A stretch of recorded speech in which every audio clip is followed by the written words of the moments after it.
This is CBS News Bay Area with Juliette Goodrich. Good evening. We begin tonight in San Francisco, where Mayor Daniel Lurie is shaking up one of the city's most controversial policies that some have blamed for encouraging drug use on city streets. We're talking about handing out clean supplies like needles and foil so that drug users won't seek out more unsafe materials elsewhere. It's part of a broader effort to scale back a strategy known as harm reduction. Well, some experts say harm reduction was a driving force behind a nearly 22% drop in overdose deaths in San Francisco. Last year, 633 people died from unintentional overdoses. It's a lot of people, but it was actually the fewest in the city since 2019. But Mayor Lurie and others say the harm reduction strategy only enables addicts. So now he's attaching some strings to those programs. And our John Ramos explains. For decades, San Francisco has been plagued by the problem of drug addiction, and they've taken a fairly empathetic attitude toward drug users. But now the mayor says the city's had enough. It's time to make a change.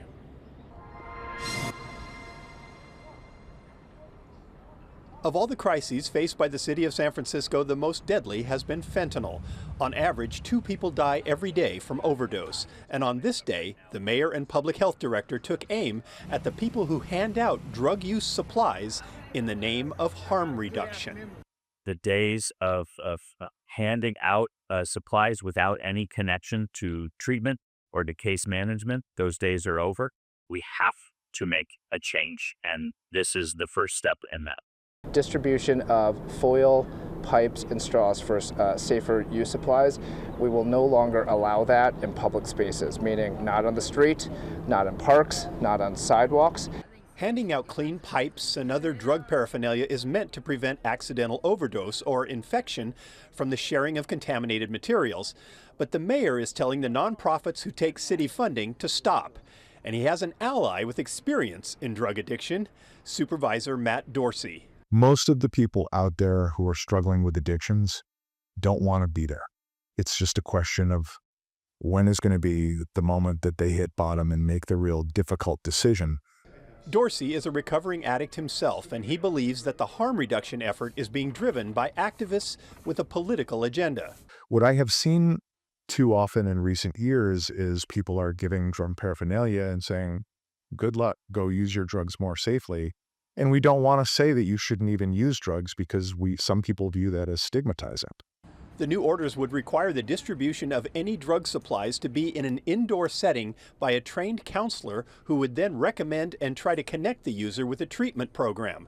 But Laura Guzman with the National Harm Reduction Coalition says there isn't enough treatment available for people who may want it right now. Is mandating or putting as a condition for people to receive life-saving supplies to actually have long conversations about treatment that may not be available. People who know in the field, researchers, doctors are saying this is not good policy.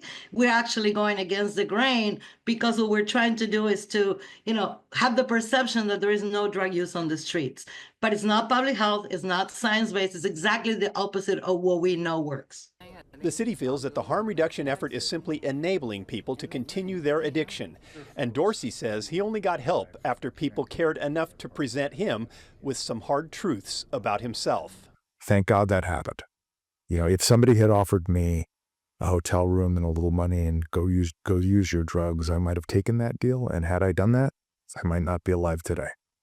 There is a clear shift in the city's feeling about drug use. Compassion without consequences hasn't worked so well, and they're willing to begin trying something different.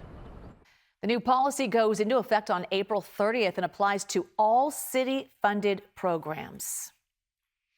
Well, VTA workers are challenging a judge's decision to end their strike. Today, their union filed an appeal to halt the Superior Court's ruling. A week ago today, a Santa Clara County Superior Court judge ordered striking union members to return to work. Buses started running Friday, but light rail service has been slow to get back up to speed. Crews are still inspecting tracks and signals to ensure safety. As for the negotiations, workers rejected the VTA's latest offer of an 11% raise over 3 years. President Donald Trump declaring a national emergency today, announcing sweeping new tariffs to punish countries that tax us made goods, tax U.S.-made goods, that is. Trump is beginning with a baseline 10% tariff on all countries that export goods to the United States. So while dozens of countries, including China, Taiwan, South Korea, and the European Union, will also face reciprocal tariffs on top of that, the president says the plan will boost the economy and bring manufacturing jobs to the U.S. But critics say the tariffs will lead to higher costs for consumers. The plan will impose a 20% tariff on all wines imported from the EU, and that has wine importers here in the Bay Area like Chris Stoffenegger bracing for the impact. President Trump says the tariffs will push Americans to buy local, but she says that doesn't matter when there isn't enough production in the U.S. to meet demand. There's no way I can't eat that, and the wineries can't eat that either. So we will have to add on to our wines what we sell it to our customers for. The tariffs begin going into effect over next week. Trump also signed an order to explore creating an external revenue service tasked with collecting tariffs and other foreign trade-related revenue. So you can track the prices of goods impacted by tariffs on the CBS News website. You can see the potential changes for groceries, cars, even more. Just head to cbsnews.com/tariffs. Real estate software company RealPage is taking legal action against Berkeley. Last week, Berkeley became the latest city to block landlords from using AI algorithms to set rent prices. So in a federal lawsuit, RealPage accuses the city's ordinance of violating the company's free speech rights, spreading misinformation and false claims. The company is demanding an injunction that would stop the ordinance from going into effect. The recently passed ban is set to go into effect later this month. So other cities that have banned rent pricing algorithms include San Francisco, Philadelphia, and just last week, Minneapolis. RealPage released a statement saying, quote, rather than pursue misguided ordinances, we encourage California's public leaders to focus on the real issue, the lack of housing supply. Until then, we must take legal action to defend the critical role technology plays in supporting a healthier housing ecosystem. So we've reached out to the city of Berkeley for a response, but they didn't comment on the lawsuit. RealPage was hit with an antitrust lawsuit by the Justice Department last August. It was filed under the Biden administration. There's been no indication if the current administration's DOJ would drop it. Meantime, San Jose Assemblymember Ash Kalra introduced a new bill aimed at strengthening tenant protection statewide. The proposed bill would cap how much rent can go up every year and expand current protections to include single-family home rentals. It is an updated version of a bill that went into effect in January of 2020. This would make current protections permanent. A dispute between two park districts in the East Bay is growing more contentious by the week. The Livermore Area Recreation and Parks District, they filed a claim against the much larger East Bay Regional Parks over a tax-sharing agreement signed more than 30 years ago. So since then, Livermore Parks has been sharing property tax revenue with East Bay Parks to develop new parks and trails around Livermore. But now Livermore Parks says the East Bay District hasn't held up its end of the bargain. So our Katie Nielsen breaks it down. Livermore Parks currently has a budget of about $13 million a year, and that goes to maintain parks and open spaces, plus provide all their recreation programs. Now, they've been doing a tax share with East Bay Regional Parks for almost 30 years, and now they're questioning whether that's a good use of the money.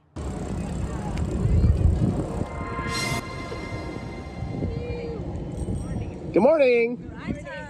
AJ Wright often coordinates group bike rides through Sycamore Grove Park in Livermore. It's the wind, it's you, it's the sun, you hear, nature, and it's a complete escape from everything else around you. He's taken his love of bicycles and turned it into a business as owner of AJ's Family Cyclery in Livermore. He says about 75% of his business comes from mountain bikers, mainly because of all the trails in the area. Build it and they will come. Absolutely. I know I'll be there. And that was the goal in 1992 when the Livermore Area Recreation and Park District decided to share about 35% of the collected tax revenue with the East Bay Regional Parks District. The goal was to have East Bay Parks develop new parks and trails in the Livermore area. But Livermore Parks claims only 20% of the more than $110 million it shared with East Bay Regional Parks was spent in the Livermore area, and the rest has funded other projects as far away as Contra Costa County. We would never agree to sending taxpayer dollars outside of the area, much less to another county. Matthew Fusey is the general manager of the Livermore Parks District and says this year their budget is $13 million and they're paying another $8 million to East Bay Parks. He says based on the way East Bay Parks is currently managing the money, they would rather end the agreement and use that $8 million on their own projects. It was a good intended agreement that just didn't work out the way it was, and it really needs to go away. The Livermore Parks District is funded by property taxes collected from Livermore residents and those who live east of the city all the way to the Alameda County line. And residents like AJ say that money should be used closer to home. I want more people to use our trails, use our parks, and ride their bikes here and not have to leave town to do that. East Bay Regional Parks has 45 days to respond to the claim from Livermore. We reached out to them for comment on this issue. They told us they need more time to review the claim before commenting. Still ahead here at 6, a wild crash caught on surveillance video, and now it's causing traffic headaches for drivers in Marin County. Plus, a fast rising sport. It could be challenging golf as the go-to outlet for striking business deals outside the boardroom.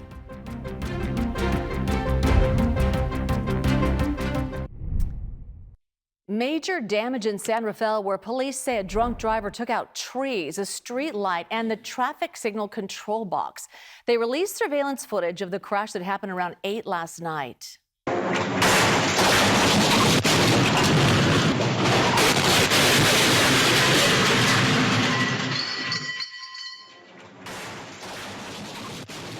Oh boy, police say the driver tried to run away after, but was stopped and arrested by officers. Luckily, no one was hurt.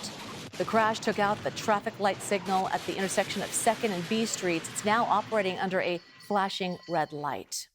Authorities are warning drivers to expect delays in the area, and crews are working to get the traffic lights up and running again, but do not expect to finish until at least tomorrow. It's almost cliche that so many major business deals are not closed in the boardroom, but on the golf course. Everyone gets out of their element and they bond over 18 holes, right? But now some local tech entrepreneurs, they're making deals in unexpected places with a new approach that's shaking up the traditional pitch. Our Itai Had serves up this story.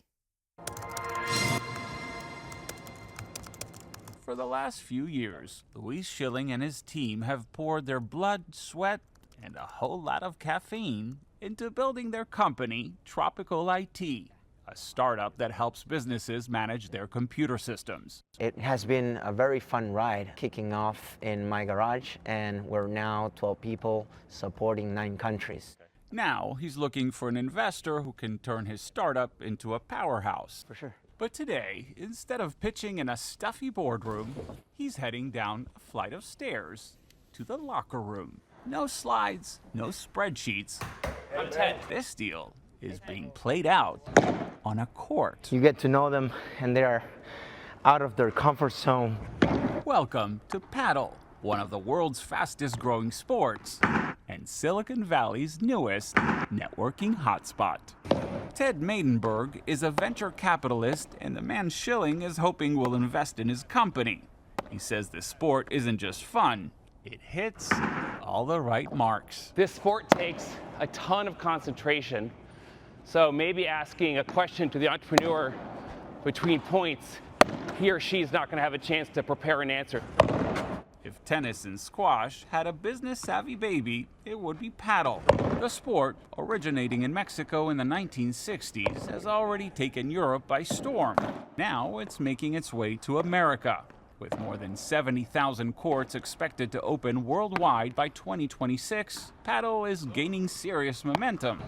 Like pickleball, it's usually played in doubles, but that's pretty much where the similarities end. The courts are bigger and they are surrounded by glass. So you can let the ball bounce off the glass and then hit it back to the other side of the court. Pedro Zoraquin is a partner at Bay Paddle, a massive club on Treasure Island that includes a tricked-out co-working space above the courts where you can take calls, play a set, land a deal. People work from home, right? So now the new concept is work from paddle. For Schilling, the bet paid off. He scored a second meeting. So I guess the big question is, do you let them win? Of course not. No? No. Because in Silicon Valley, it's not just about getting a bounce for your business. It's about how you play the game. All right, next week, rematch, okay? Next week, all right, they're already business partners. Pedro tells us about 50% of his clientele at Bay Paddle comes from the tech industry.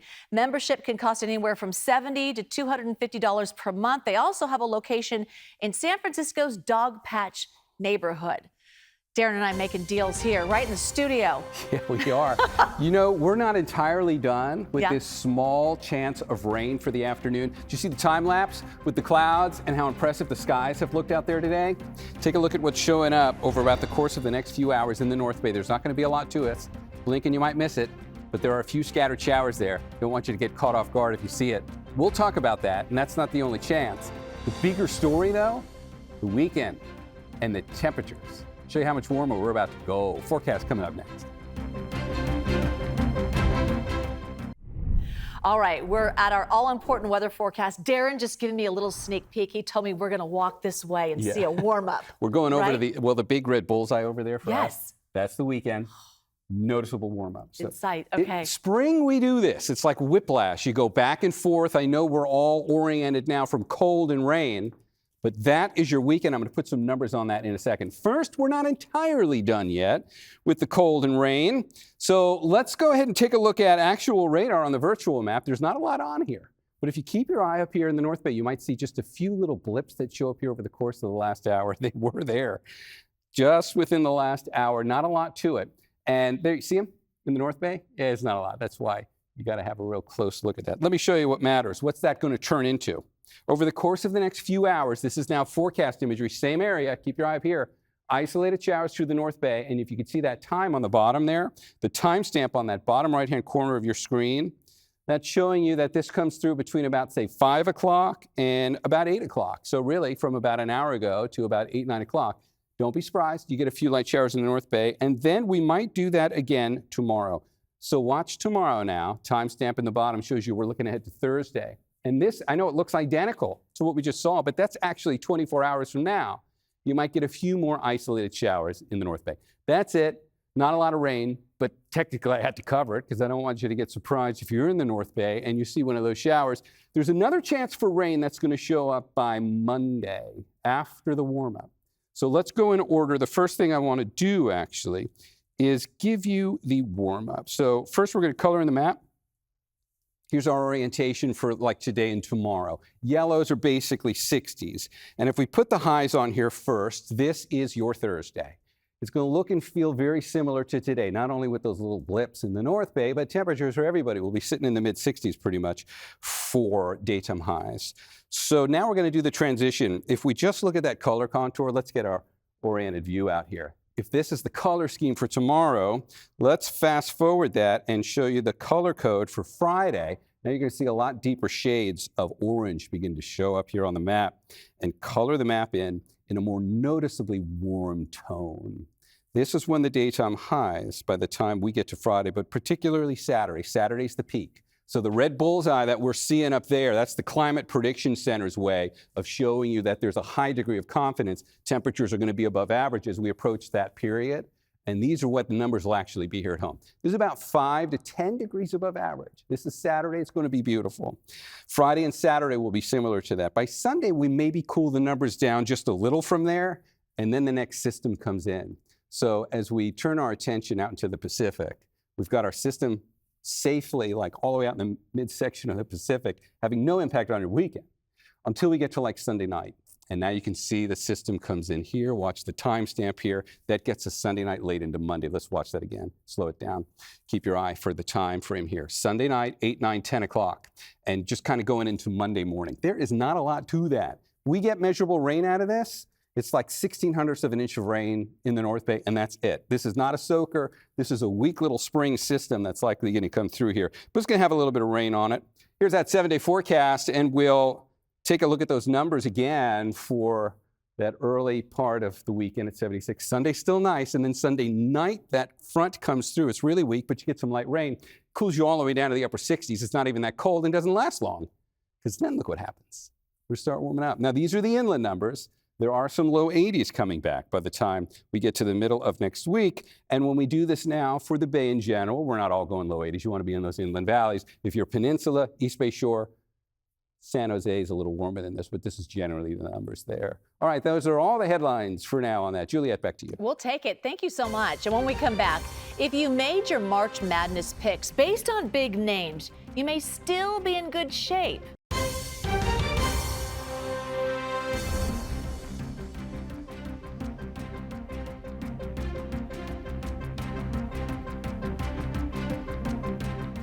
If you like Cinderella stories, this has not been the NCAA tournament for you. All 4 #1 seeds reached the Final Four for the first time since 2008, but there are still plenty of compelling stars and storylines. Vern Glenn has more in the Madness Minute.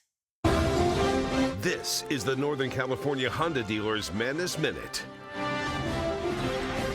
Duke will arrive in San Antonio as the favorite to win the national title. And the Blue Devils are hoping they pick up where they left off in the East region, where they won their 4 games by an average of 23 points. Oh, we're live, huh? Who's ready to go to San Antonio? The Blue Devils are led by freshman star Cooper Flagg. The 18-year-old from Maine is expected to be the #1 pick in the NBA draft. But his teammates do their best to keep Flagg humble. He likes to joke around. He's a good guy. He's good to us, even when he's talking crap. But yeah, I mean, he's a great guy to be around off the court. I mean, he's just a kid. I mean, he's always joking around and stuff, but no, he's cool. He's cool. With the Madness Minute, I'm Vern Glenn. He's cool. The CBS Evening News with Maurice Dubois and John Dickerson is next on KPIX. Local news continues on our streaming service, CBS News Bay Area. We're back right here in 30 minutes with more local news on CBS News Bay Area at 7, just for you, and we'll see you then.